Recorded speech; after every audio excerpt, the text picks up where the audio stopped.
DG Ruthless Sports. I will be brutally honest. Ain't nothing but being brutally honest. Coming at you with another video.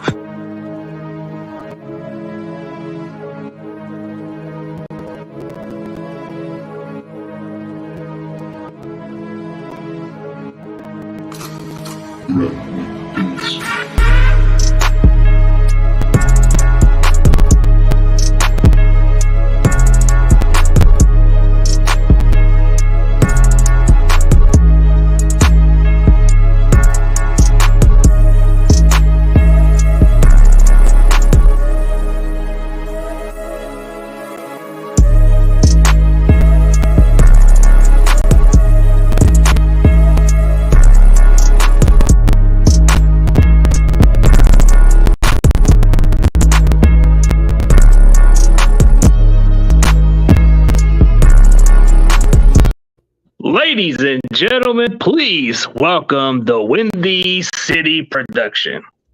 What's up, man? Hey everybody, what's up? Not much. Ready to talk some football. Can't ready for the season to start. Me, same here, man. Where can they find you on social media platform? Just search Dawindycity Prodz or Dawindycity Productions on YouTube. I have a YouTube account. I have a Twitter account. Just search my name online. You'll basically find my accounts. Yeah, man. You're a Bears content creator. You do a little bit of like those editing videos and other stuff, man. That's pretty good, man. You got a lot of good followers. Yeah, appreciate that. Yeah, so I'm big into editing highlight reels. That's how I started out my channel actually back in 2018. I was just making hype videos of like the Bears season because that was like the one good season that we had, 2018. So I made like a bunch of videos then, and that kind of blew up. And yeah, that's kind of how I got started. Yeah. Sometimes it just depends on what kind of video hits off. You know, that's just how it goes. Yeah, I didn't expect to get on YouTube at all. It kind of just happened by accident. So yeah, and the more you edit those videos, it starts to get the audience attention, especially those Bears fans that watch a lot of your clips, man. They probably just like those hype videos mostly. Yeah, man. I mean, there hasn't been too much to hype the Bears up about lately, but whenever we're good, like there's always, a lot of fans that love to watch the videos. So yeah, speaking of the Bears during the offseason, how do you feel about this team going forward, like during the offseason when they went to free agency? Yeah, so I was kind of a little bit surprised by their lack of like offensive spendings, obviously. I mean, we have a new GM here, Ryan Poles. We hired him this year. We had, Ryan Pace before that. We had him for 7 years. Now we have a new GM here from the Kansas City Chiefs who has totally different philosophy than our last general manager did, because our last general manager, he spent a lot of money in free agency. Like Ryan Pace, he handed out a lot of contracts to even people that weren't players that weren't like that highly talented. We still gave out like pretty big contracts to them. So this guy, Ryan Poles, is like basically the exact opposite. He hasn't given out many contracts at all to any players, especially on the offense, which has, some Bears fans concerned, which I totally understand, right? Because we haven't surrounded Justin Fields with like too much proven talent. But I also get where he's coming from, because we had so much dead cap hit from Ryan Pace's regime from cutting his players. So like I think we had like 50-60 million in dead cap money that we just cannot use this year. So obviously going forward, that will not be an issue. So I think next offseason we're going to spend a lot, but this season was kind of like a reset year. So not an insane amount of talent on the roster right now, but it should be getting better, going forward. Yeah, when you look at the Bears, it's like you guys are restarting from scratch and cleaning up that cap space. So when you saw that they traded Khalil Mack, what was your reaction of it? I was really surprised, man. Like, I didn't think we were going to trade Mack. I thought we would trade Quinn, because Quinn was, we only signed him like 2 years ago, and he had a really good season last year, like 18.5 sacks. So I thought his trade value would be super high, and it would make sense to trade him. But, trading Mack, I think from Ryan Pole's point of view, like obviously this team is not built to win now or maybe even next year. So it's kind of a move for like the next few years, which I do understand, because we opened up a crazy amount of cap space after trading Khalil Mack, right? Like next offseason, I think we have like over $100 million to spend, which is the most in the NFL, by like 35 million. So opened up a lot of cap space. Mack was getting a little bit older, but it still hurts, right? Because he was like one of our best players in the last 10 years. So hurt when I heard about it, and it still kind of hurts, but I guess I understand it. Man, it's business as usual, but then you look into what's going on. Like, you guys lost Hakeem Hicks, man. I thought he was one of your best defensive linemen by far. Yeah, he was. He was just getting older though. Like even like last 2 years, he's been off the field just so much because of injuries. So like, and he also wants like one last chance to win a ring, right? So I think it kind of made sense for him to go to the Buccaneers because he'll get a chance to win a ring there. Obviously, still get good amount of money. He got like 10 million for 1 year. So I would have loved to see him obviously stay with the Bears, but it's like we're obviously not in contention mode this year. So, but I wish him the best of luck. Obviously, he was a really good Bear.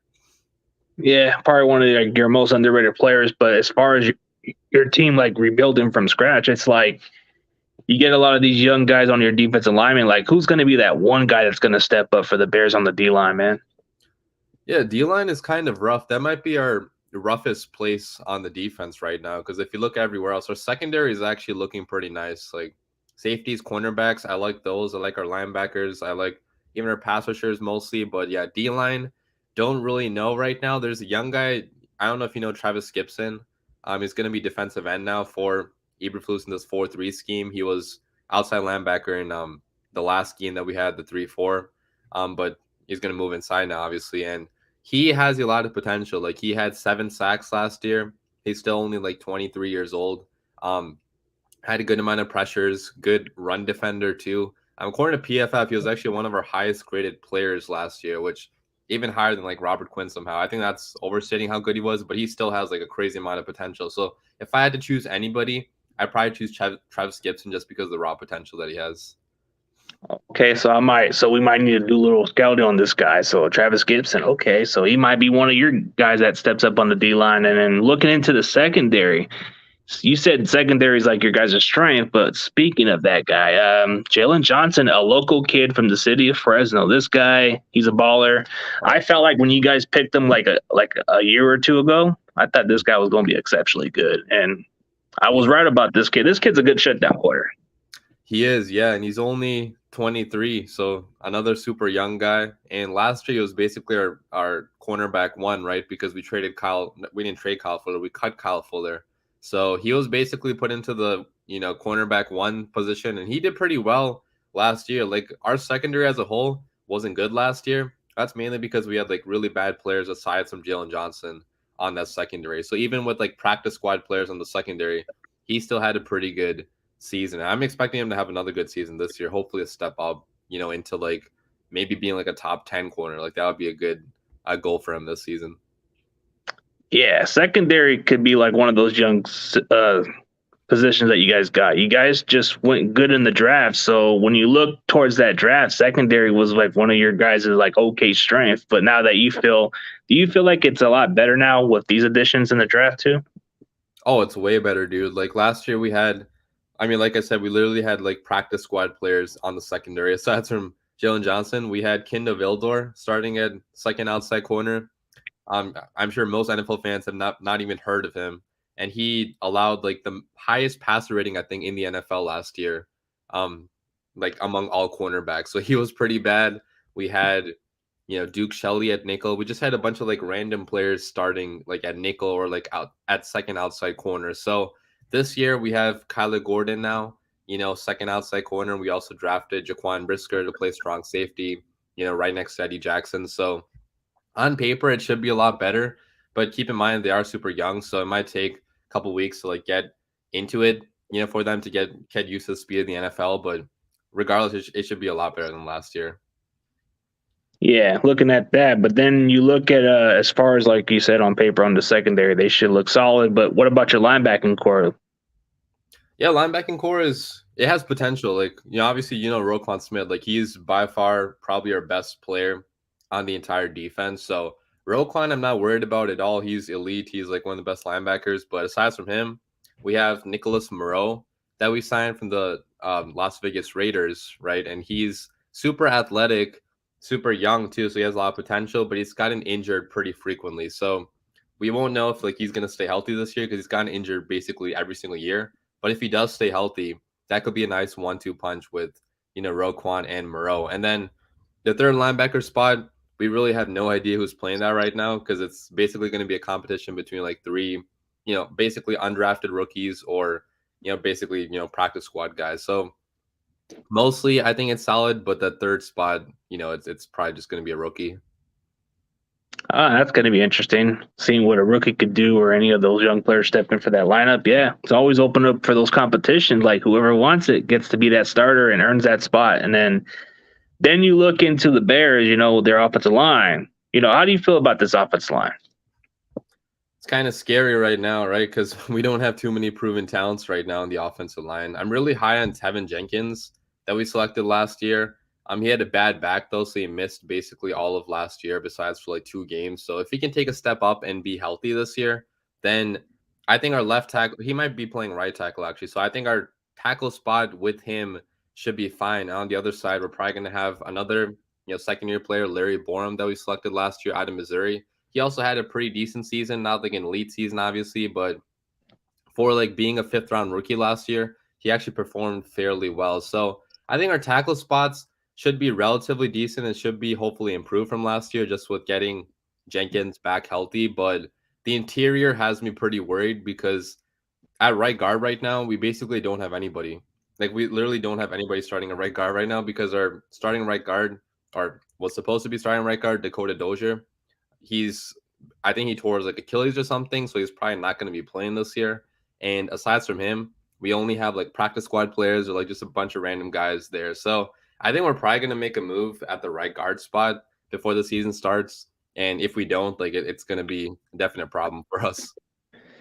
Yeah, it kind of seems concerning, like the way you look at it. And then I'm kind of concerned the same way about how the Niners feel in their offensive line, also, because, you can say the 2 tackle spots seem solid because you got one of the best in Trent Williams. And then the guard spot is kind of questionable because you got 2 opening spots. You got Aaron Banks, who to me is kind of an unproven guy right now.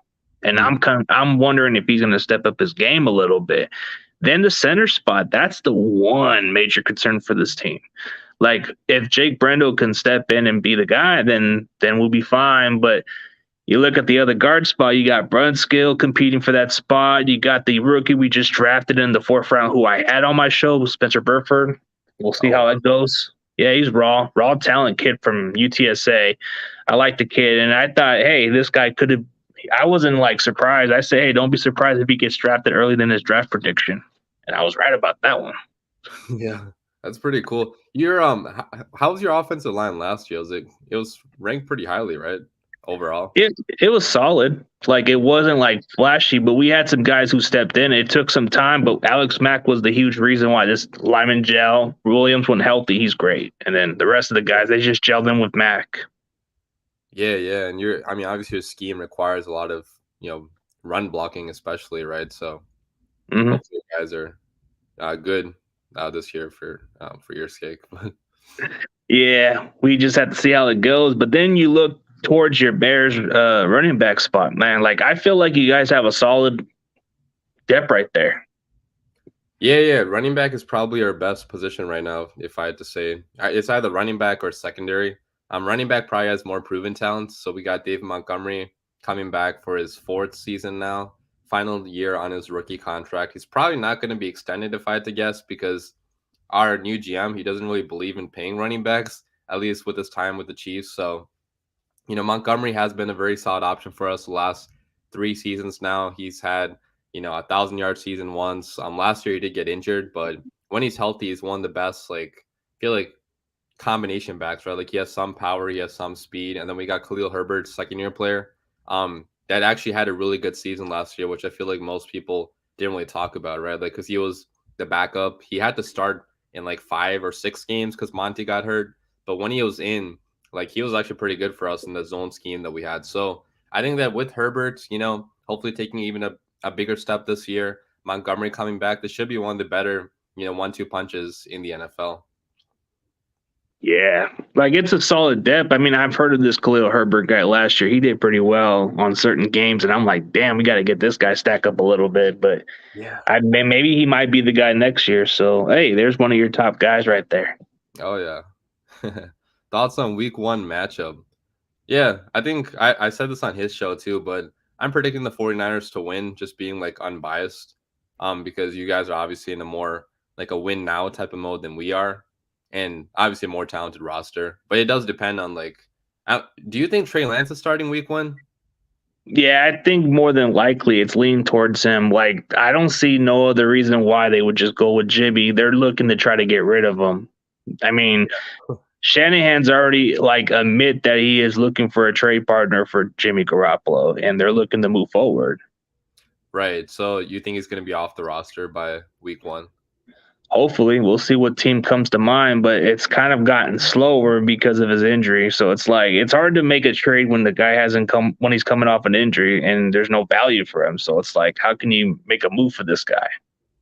Yeah, that's definitely true. But yeah, talking about Lance, so like I like Lance as a prospect. Like he was actually my number 2 besides Fields that I wanted the Bears to draft because I thought we'd have a higher chance at Trey Lance because I thought Trey Lance was not going to go as high as he did. So I like his overall potential, but like it all depends on like how ready he is to play right now, right? Like he's only started like he started like 1 game last year, I believe, or Two. He played 2 games and then he played half a game against the Seahawks. Gotcha. Yeah. So yeah, it depends like how ready he is because he was like kind of a raw prospect. He also didn't play much his last year in college. So, but yeah, it should be a fun game between Lance and Fields. Yeah, that's the interesting part about Trey Lance is like very little game. Like there's not enough film on the kid. So some people are gonna just underestimate him in some ways about, whoa, we don't know if he's the guy. But they haven't seen much of his game. Like in college, only 17 career starts. The NFL, he only played 2.5 games. So that's kind of like the greatest mystery. Like one of the Rams content creator even said it best. Trey Lance can be the greatest mystery. Nobody knows. Yeah, basically. Like he could take you guys to the Super Bowl or, miss the playoffs. Like nobody even knows like what his potential is or like what his floor is right now. Yeah, there's a different upside of him, like the growing pains, because he's going to have to go through some experience as a starter. So that might be the only downside. But if you look at the good side and the long haul, he might elevate us further. Like you just said, best case scenario, we can get to the Super Bowl with this kid. But I feel like realistically, we have to just see how it plays out. I'm not like most of these fans that talking Super Bowl. I don't think of it that way. Like most of these fans are just too ahead of themselves. I'm like saying, let's just focus on winning our division first or get to the playoffs. Yeah, that's basically it. And you guys also have a good roster surrounding Trey Lance, so he doesn't have to be like a Superman this year, like some other quarterbacks might have to be. As long as Debo still stays on the team, right? Because Debo's still not extended yet, but he probably will be. Contract will be worked, but like you said, it's not going to be too much for him to carry this team. It's like he's got enough supporting cast. I don't expect Trey Lance to be like Aaron Rodgers and those other quarterbacks. Like I expect him to do his job and do exactly a lot better than Jimmy at this level. Like if you were going to let this kid play, at least give him the better weapons around him and give him some better running game in this defense, and he should be able to succeed at this next level. But if you were going to put him in a situation like, speaking of the Bears, right? Justin Fields, he's in a rebuilding team. This is a young team. The receivers you guys got, it's kind of like a question mark. The only proven receiver I've seen on your guys' roster is Mooney. That's about it.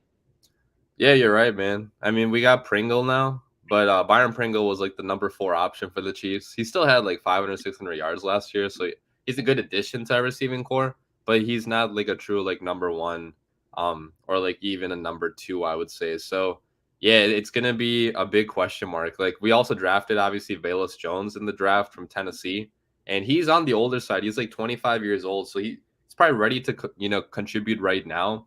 But his long-term like ceiling is kind of questionable, right? Because he's an older prospect. So I do want the Bears to make some type of move though at receiver. Like there's still options out there. Like maybe DK Metcalf, steal him from the Seahawks. That's going to give you guys an easier time going up against the Seahawks, or Deontay Johnson or something like that. Like there's still guys out there that we could trade for, hopefully. Oh, you guys should definitely make a move for DK Metcalf. That would be great, so we don't have to put up with Seattle. But then we'll see how it goes. I mean, you guys, if we play you guys week 1, so it wouldn't be a beneficial right now. But yeah, he's a nightmare. Or would you rather play him once a year, max, or 2 times? Once a year, you're right. Once a year. That's fair. That's fair enough. I mean, it's better than twice a year, but maybe I would. Go ahead. Maybe I would prefer you guys take Lockett instead. That's true. Lockett is pretty nice as well. But we'd probably go for a younger guy because basically all of our roster is young now. So DK fits more, I would say. Yeah, DK's younger and a diva, but Lockett, I think Seattle's looking to move on with younger team, and a guy like Lockett with veteran experience and proven at the next level. That's the one guy I'm more concerned than DK. That guy's a beast. I mean, you guys probably won't be concerned with the Seahawks either case. Like, I don't have them winning more than like 3-4 games this year max. They don't have a quarterback right now. A good quarterback, I should say. Oh, yeah. The only quarterback they got is a guy that just got let go from the Jets and a guy that just got from the Broncos. Like, what's good about this guy? I mean, what is so good? I mean, nothing special.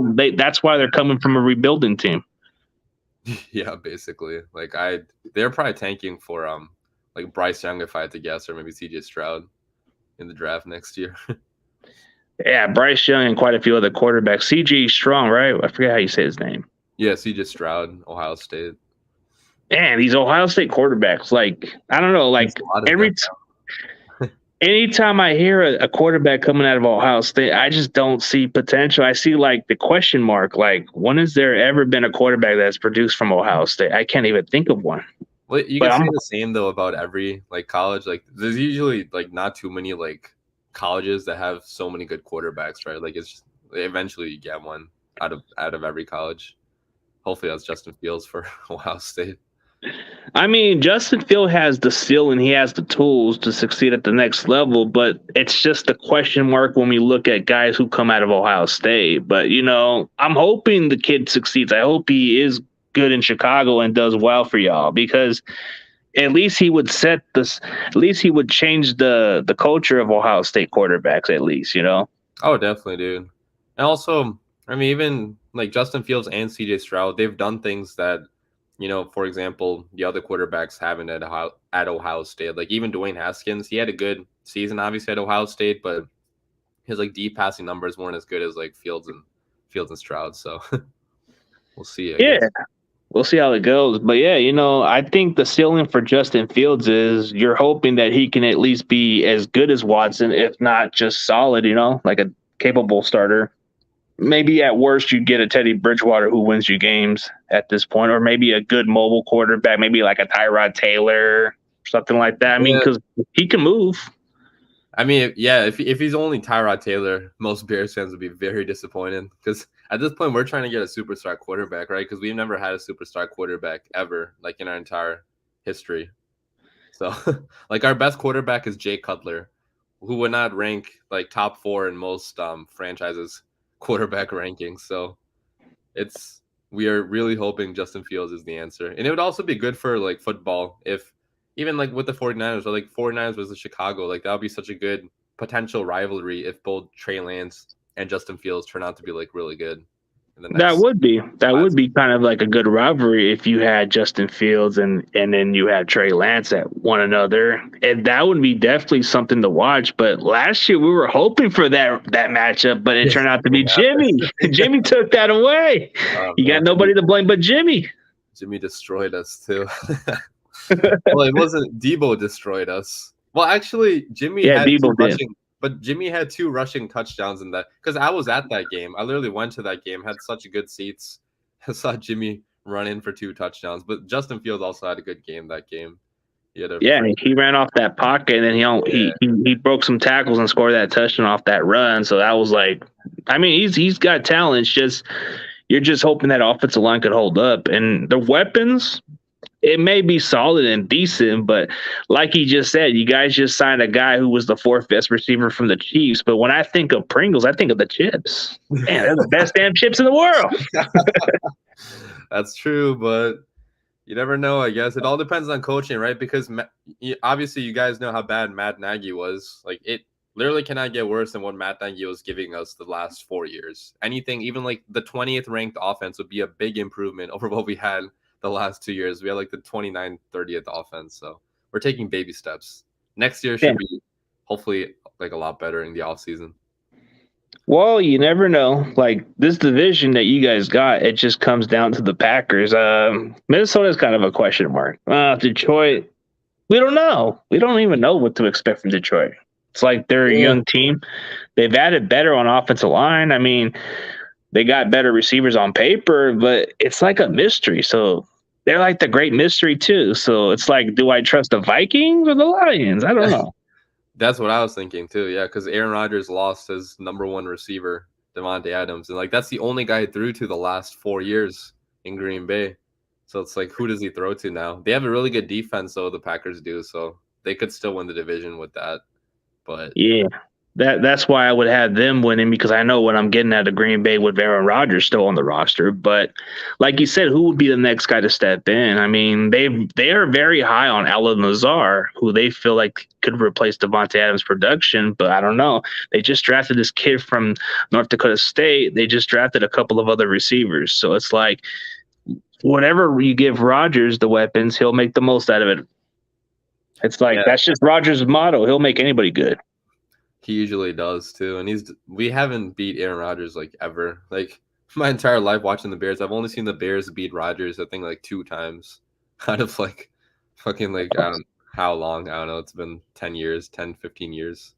Yeah, and then coming from a Niners fan, we've owned Rodgers throughout his career. It's like, I know, that's why I love the 49ers, man. Like my second favorite team in the NFC is probably you guys, because I've watched you guys beat Aaron Rodgers over and over again in the playoffs. It's so amazing. Dude, that last year's or this year's playoff game in what was it, January? I was rooting for the 49ers as if they were the Chicago Bears. Like that's how hyped I was when you guys beat him, because that was very needed. yeah, They're insufferable, man. Packers fans, especially. Yeah. Most Packers fans don't even understand. They're like saying, why did we lose to this 49ers team, even with a bad Jimmy Garoppolo or this team? They're like, how do we lose from this team? We lose from a Colin Kaepernick to an Alex Smith. We lose to a Jimmy Garoppolo, a guy that barely threw the ball. Come on. Like they're shaking their head. Oh yeah. You guys weren't even winning until like the last like 2 minutes of the game, and then you pulled it off somehow. Amazing. Yeah, I never had one of these little stream videos where one of my buddy was a Packers fan, and then he looked excited for a moment, and then he saw the block punt. He says, "Oh, damn, this is over for us." Then you had Robbie Gould kick the game winner too. That was ex-Bears, yeah. Yeah. Finally beat Aaron Rodgers. Oh, here's a fellow Bears fan that happens to be a boxer, by the way. Very good dude. Oh, what's up, man? Jonathan. Yeah, and then there's Corey Davis. What's my prediction for the Bears? If you're talking about record-wise, I had us going 8-9 this year, which is still relatively optimistic. I think most media sites are having us only win like 3 or 4 games max. But I do see more potential in like our young guys than most of the NFL world does. So I'm sticking with 8-9. Not making the playoffs probably, but it should be improvements over what we had last year. Yeah, baby steps and all that. But I guess Jonah, man, like we were speaking of Jonah a little bit. Ooh. Oh yeah. So I'm still doing my my last year in college, so I have 1 more year, then I'll be done. Oh, so you're in college. Nice, man. So you're ahead of the game a little bit. Yeah, for sure, dude. I started my YouTube channel freshman year of college, so I've just been doing that throughout college. And I'll definitely continue this too after college. Yeah, that's like an extra hobby right there. Yeah, you can't go wrong with it. And you got a lot of Bear followers, a lot of these audience that like to watch some of your stuff. So it's like, why stop what you're doing? Yeah, it's just something to do for fun, basically. So yeah. Out of all the Bears, man, you guys got some good loyal fan base, especially this guy. He's a boxer from Indiana, but very good Bears fan. But he can fight. Dang. Oh, that's cool. Does he do like professional stuff or just? I think he does professional. Oh, wow. Jonah he's a Bears fan, but straight up a good fighter. Like I've seen some of his videos, man. This guy can fight. Oh wow, that's pretty cool. Nice. Yeah. Oh, you should do a Godzilla versus King Kong trailer version of. Oh wow. We'll see. That's a mystery with this guy. I mean, he said he does it randomly, so we'll see. Yeah. But as far, what were you gonna say? My bad. No, I just said that would be pretty funny, that trailer thing. Godzilla. Yeah, it would. or do something like a Venom or some shit like that with the carnage and all that shit. Oh yeah, for sure. Yeah. Oh, okay. One more question before we end it from here. Oh, um, oh yeah. I don't remember seeing your name in my comments, but I've probably talked with you in the past. Yeah. Yeah, Trubisky, I'm rooting for him, man. Like he has a good situation now with the Steelers. He wasn't our guy for sure, but he also didn't have a good hand dealt to him in Chicago with Matt Nagy, so we'll see what happens with Trubisky. Yeah. Hopefully, But thank you for coming on. I know you got to get ready for your appointment, and I appreciate it. I'm going to give you the solo, and you can say what you want to say, bro. Of course, yeah. Thanks for having me on. If you just want to follow me, just search the Windy City Productions on YouTube. I make Bears content. I'm sure a lot of you guys are 49ers fans, but appreciate you guys tuning into our show here. And yeah, see you guys. All right, man. As always, CG Ruthless Sports and the Windy City Production is out, and see y'all later. Peace.